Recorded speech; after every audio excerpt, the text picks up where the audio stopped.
Hello viewers, welcome to Shoba's kitchen. இன்றைக்கி ஷோபாஸ் கிச்சனில் புதினா பன்னீர் எப்படி பண்ணுறது அப்படின்னு பார்க்க போகிறோம். இதுக்கு தேவையான இன்க்ரீடியன்ஸ் லிஸ்ட்டை ஒரு ஃபுல் லிஸ்ட்டை எடுத்து ஸ்க்ரீனில் உங்களுக்காக போட்டிருக்கேன். லிங்க் டிஸ்கிரிப்ஷன்லேயும் ஃபுல் டீட்டெயில்ஸ் கொடுத்துருக்கேன். வாங்க ஷோபா இதை எப்படி பண்ணுறாங்கன்னு போய் தெரிஞ்சுக்கலாம். ஒரு கடாயில் இப்போது 2 டீஸ்பூன் எண்ணெய் விடுறேன். இந்த எண்ணெயை கொஞ்சம் இதை சுற்றி விட்டுக்கணும், கொஞ்சம் ஒட்டாம வரும். ஒரு 3-4 பூண்டு கட் பண்ணி அதை இதுல போடுறேன். 2 பச்சை மிளகாய் மீடியம் சைஸ் கட் பண்ணி போடுறேன். ஒரே ஒரு கொடமிளகாய் மீடியம் சைஸ் சின்னதா கட் பண்ணி அதை போடுறேன். இதை கொஞ்சம் 1 நிமிஷம் வதக்கிக்கணும் நல்லா. இது 1 நிமிஷம் வதங்கிடுத்து. இது ரொம்ப டீப் ஃப்ரை ஆகக்கூடாது. இப்போ 1 கப் புதினா போடுறேன். இது ஒரு மிக்ஸ் பண்ணிக்கலாம். கொஞ்சம்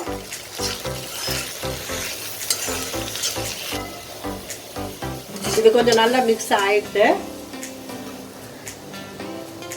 1/4 டீஸ்பூன் மஞ்சத்தூள், 1/2 teaspoon chat masala, 1/2 teaspoon garam masala, 1/2 teaspoon தனியா பவுடர், 1/2 டீஸ்பூன் மிளகாத்தூள். இதெல்லாம் நல்லா மிக்ஸ் பண்ணிக்கணும். இதை கொஞ்சம் கலரியாச்சு. இதுக்கு தேவையான அளவு சால்ட். இதையும் கொஞ்சம் நல்லா கலரி விட்டுக்கணும். ஒரு நிமிஷம் கலர்னா போதும். கொஞ்சோண்டு கொத்தமல்லி போடுறேன். இதையும் கொஞ்சம் கலரி விட்டுக்கலாம். ஒரு 1/2 நிமிஷம்.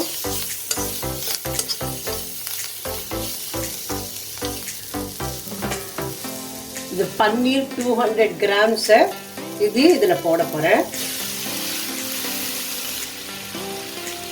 இது லேசா கலரி விட்டுக்கணும், இல்லைன்னா இந்த பன்னீர் எல்லாம் கொஞ்சம் உடைஞ்சிடும். இது உடையாம கொஞ்சம் கலரணும். இத நல்லா கலரி விட்டாச்சு. ஒரு 1/4 டீஸ்பூன் பெப்பர் போடுறேன். இப்போ பாதி லெமன் ஜூஸ் விடுறேன்.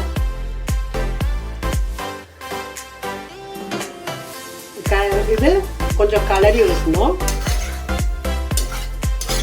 இப்போ இது ரெடி ஆயிடுச்சு. இது இப்போ ரெடி ஆயிடுச்சு. நீங்க வீட்டில் இதை ட்ரை பண்ணிட்டு எப்படி வந்திருக்குன்னு உங்க கமெண்ட்ஸை சொல்லுங்க. இந்த புதினா பன்னீரை வீட்டில் ட்ரை பண்ணிவிட்டு உங்களுக்கு எப்படி வந்திருக்கு அப்படிங்கிற கமெண்ட்ஸை கீழே கமெண்ட் பாக்ஸில் சொல்லுங்கள்.